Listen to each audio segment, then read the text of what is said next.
বলো কি হয়েছে? আসলে আমি শুনলাম তোমরা নাকি দুপুরে ওই নর্তকী মহলের সামনের পুকুরে স্নান করেছো। হ্যাঁ, তাতে কি? কিছু না, তবে তুমি তো সব জানো ওইসব জায়গা ভালো না।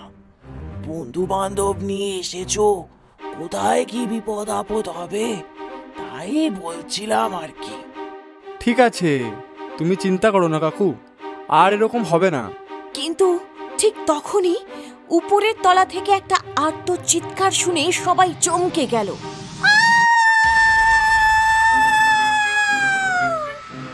তোরা কে কোথায় আছিস?